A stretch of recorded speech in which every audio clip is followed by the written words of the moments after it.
Hey sippers, now let's break down this cost of what a wedding will cost you. Now, before we get into what a wedding will cost you, you first must understand that weddings will vary.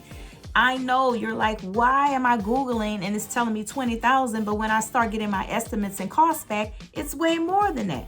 Why? You will see a lot out there about weddings costing between about 20,000 because it's dependent on many factors. But the average wedding is not costing that little. So when you see these big over-the-top weddings on social media, trust and believe they're not $20,000. And $20,000 10, 15 years ago is not the same as today. And we know that when we buy food and gas, that the cost of everything has gone up. So how much will you spend on a wedding? Well, first you need to know the different categories. So number one is your reception. Your reception will take up about 40% of your budget.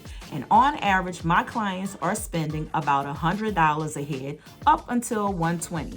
So it could vary. Of course, it could be less if you're doing all of the food and catering yourself. If you're going to all-inclusive venue where you just have to walk in with your bouquets and your photographer, you're going to pay less. But most spaces that you go to for your wedding, whether it's a raw space, meaning you bring everything in, or an all-inclusive space, you're going to spend a little bit more in the raw space versus the all-inclusive. Now let's think about it. If you're at a hotel and you're at an all-inclusive venue versus a bed and breakfast, for instance, you're going to spend a little bit more at that all-inclusive because everything is included. Now you may say, I prefer that way because I don't want to be bothered with all the details and catering and planner and all of that. Well, that's up to you. So you're going to spend more at a raw space than a all-inclusive space. So it just depends on what your vision is and what you want for that day. But my clients on average are spending about $100 per person to $120. And so that rounds out about, for the reception, food and beverage, that rounds up to about $25,000 on reception. Now that will vary up or down based on the tier of food and beverage that you buy. So that could be top shelf liquor or call brand, that could be filet mignon or chicken. So depending on what you pick will determine the cost per head. But on average, you have to account for that one thing people forget about, and that is the gratuities and labor that go into that event. So that includes the cost of the rental of the facility, plus the food and beverage and all the taxes and gratuities. You can spend about $100 a person. On average, the reception is about $25,000 to $28,000 for the reception. Now, again, 40% of your budget. Now let's talk about the ceremony. The ceremony will vary based on whether or not you're getting married at one location. So if you're doing one location, they may just charge a flat ceremony fee as nominal as $250 to $500, as high as an additional $1,500 to $2,000. It just depends on the venue itself. If they have the space where you can get married in one space, repurpose that decor and rentals and move it into the reception space. But again, you have to account for the labor to do that flip. And we have other videos about the flip. So then there is your wedding planner. So your wedding planner will vary based on whether or not you can afford it. Some brides are savvy today, and like I said, an all-inclusive venue, you just walk in the door and there is an on-site coordinator. So a wedding planner will range in different ranges, and I can't set a finite number because some wedding planners charge a flat fee, or they charge a tier service, meaning they offer day of, meaning they start working with you weeks before the wedding, or they charge partial planning, which means you do some of the work and they assist you, and they work with you maybe over 6 months, but not the day of, and so they may offer a partial plan. And then there is full planning. So that means that you're hiring someone to do all the planning from beginning to end. That cost will vary. Some planners have a flat fee and some planners charge a percentage. So if you've watched previous videos, we told you, consult with the planner. You don't know if you can or cannot afford them. And you will pay more for the most experienced planners because they're experienced and you want that expertise. So it depends, and you have to connect with them. So if you want the best, you have to pay for the best. So next there is music and entertainment. That will vary. Music and entertainment can be as simple as hiring a DJ or bringing a playlist to the all-inclusive venue or hiring a band. A band is going to cost you more because you're paying for 6 to 8 people to perform, bringing instruments, set up sound systems, and roll out. So you're going to spend a little bit more on a band versus a DJ. The more popular the DJ is, the more in demand, like I said, he is, you're gonna spend a little bit more. So my clients on average are spending about $1,000 for the DJ. And again, it depends on how long your reception is and how in demand they are. A band, same thing here. You're gonna spend thousands. On average, my clients have spent about $6,000 to $7,000 for a band. Now you may say, oh my God, but you're paying for a band, okay? Now, if you're in a venue and they let you do a playlist, or the venue has some type of sound system, or you can rent a sound system, you may be able to save money there, okay? So there's florals and decor. We can't forget about that, right? Florals and decor will vary based on your vision. Your vision. So if you go to a venue that is not a raw space, meaning you don't have to bring everything in, there's chandeliers, there's already draping, there's already uplighting, you can save money there. But on average, my clients are spending about $25 to $30 minimum and up on decor. That will vary. And you're like, oh my God, I've had people say that much for decor? Yes. So that has a lot of variables. If you get married in a high season for flowers, meaning Mother's Day, Valentine's, or in a season where it's hard to get certain flowers, then you're going to spend a little bit more. Perishables cost a little bit more. There's a lot of liability to the florists because they sometimes have to order extra because the florals will come in dead. It's just a lot that goes into florals. Then there's rentals. You have to bring all of these rentals in. They have to be loaded on trucks. People have to pack them, unpack them, set them up, and then come back. So that will vary, and it depends on your vision. And candles still cost a lot. I'll have clients say, what about candles everywhere? It still costs a lot. The glasses have to be cleaned. The candles have to be ordered. They have to be set up. They have to be broken down. It still costs money. Maybe not as much as florals, but it still costs money. So you can be that wonderful DIY bride, but you have to know somebody has to set and break that stuff down. So you want to make sure, if you have a conservative budget, that you go to a venue that gives you more versus a raw space where you have to bring everything in. So take your time. If you watch previous videos, we've talked about research.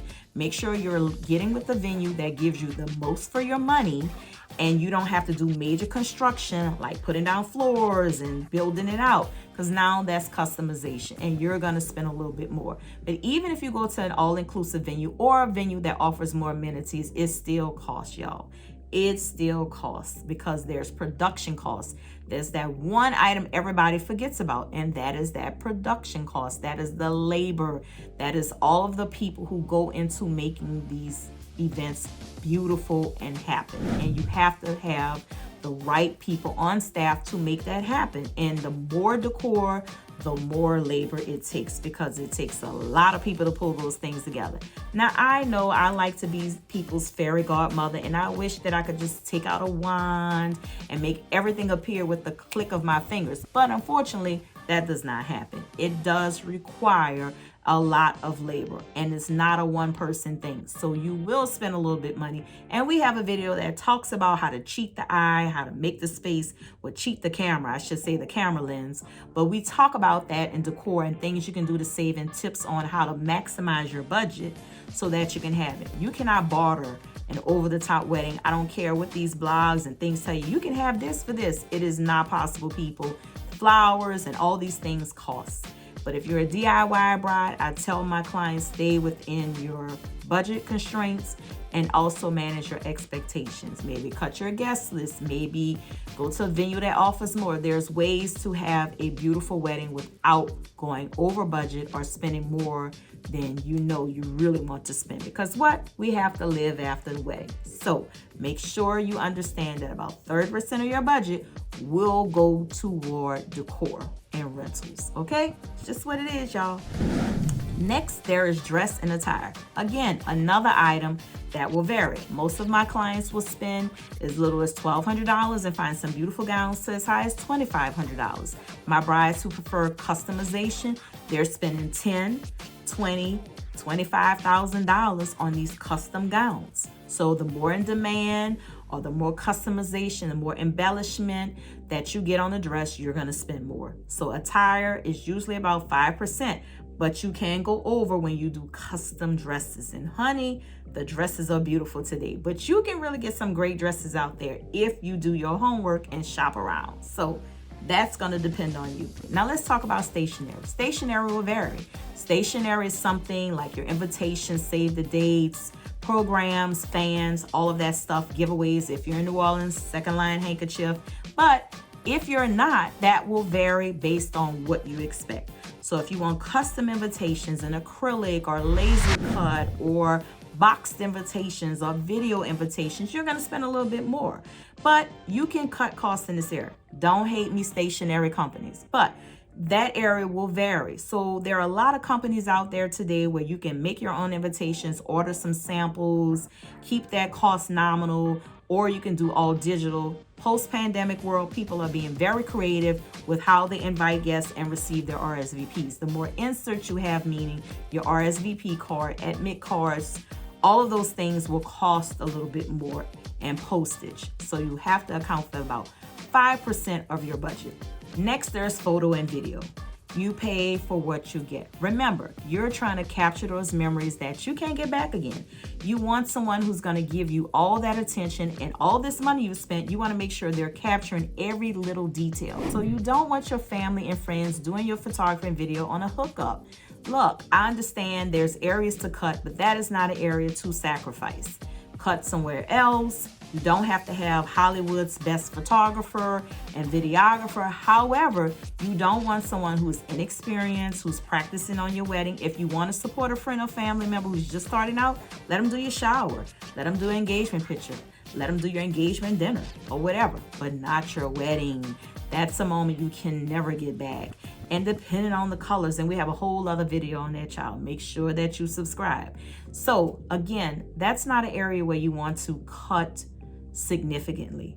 You want to shop around and get the most value, but you don't want to go cheap on photography and video. You will never get those memories back. You want somebody who's going to capture that. Also, too, you want to make sure you have enough allotted time. So if you're doing a prep location, if you're doing ceremony, and if you're doing wedding, you want to make sure you allow enough time for all of that plus travel. On average, my clients are booking photographers for 8 to 10 hours, and that includes coverage for the full day. If you just do 4 hours for the ceremony and reception, you're gonna lose out. And here's why: because you have to account for travel, you have to account if you go over. Don't cut yourself. It's not going to cover your prep. And photographers will charge you more, and they will leave if you didn't pay for enough time.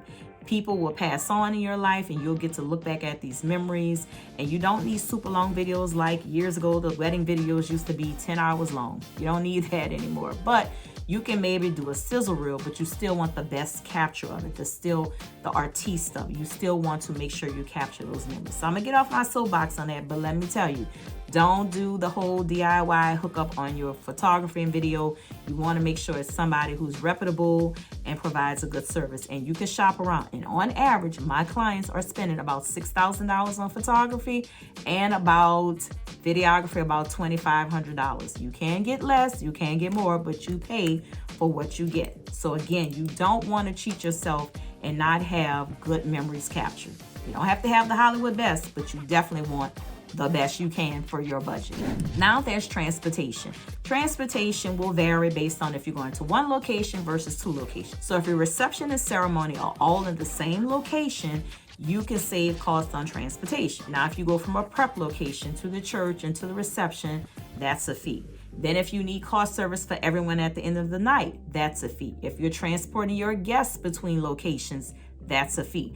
That will vary. That's going to be between 1 to 3% of your budget, and that's going to vary on the type of service. So you can do a one-way transfer, which is from the prep location to the wedding/reception location, or you can do full around service. So most limousine companies will offer either a transfer or full round trips. So that's going to vary. But on average, my clients are spending between $1,800 to $2,500 for transportation. Sometimes they have car service at the end of the night for the couple, and sometimes it's for family and friends, or they may have a single transportation like a Sprinter, a bus, a van, or limo bus of some sort to transport more people to reduce the amount of cost. So that's going to vary on you, and we have other videos about that. Make sure you're subscribing. There are other things like miscellaneous things and favors and all of that stuff. Favors will depend on you. I tell clients, who needs all of that? Stick to a photo booth. It's really easy and affordable, and photo booths will vary based on the type of photo booth you get. On average, my clients are spending about $800 plus on a photo booth, and it will vary based on the type, how long you want it for, if you're doing digital versus printed, and digital and print, that will vary. If you want to keep copies of it for yourself, so that's what they're spending. You also want to account for miscellaneous, so you want to put about 5% on the side for that. That will vary, and that's based on you. So you want to make sure you're putting enough up to pay for your officiant who's marrying you. If there's any transportation or escorts, like police escorts, if you have to pay gratuities to drivers or to wait staff, make sure that you have enough in your budget for that. You don't want to just, well, I pay for the reception, I pay for the ceremony, I pay for that, I'm done. Make sure you have enough money for incidentals. Things come up, you want to make sure you have enough money to pay that. So put a little bit on side. But if you stick in your budget, you won't have to dip a lot into your incidentals. But no number is finite, and things vary, people. It really, really does. But on average, my clients are spending for 150 to 200 people. Reception is about $65,000 to $100,000 plus. Now, before you lose it, remember, a house in New Orleans does not cost the same as a house in California versus a house in New York, in anywhere. You pay for what you get. So that's why, again, I'm in red, because it's a hot topic. And when it comes to talking money, be honest with yourself, be realistic with your expectations. And if you've hired a planner, make sure that you're telling the truth, because when the invoices come, they got to get paid. Okay, honey? So if you've enjoyed all of these tips that I've shared with you, make sure to subscribe, like, turn on those notification bells so you can get those weekly updates. And if you want to book a consult with me, go to NOLAeventplanners.com, book a consult, or subscribe to our newsletter so you can get updates that we put out about wedding tips, freebies, and giveaways. So if you've enjoyed this video, tell somebody about it, okay? Now, next time I see you, make sure to pour your favorite drink, sip, and get these wedding tips. See you later, sippers. Subscribe, follow, like, save, and share with us on YouTube, Facebook, Twitter, and Instagram. See you next time, sippers.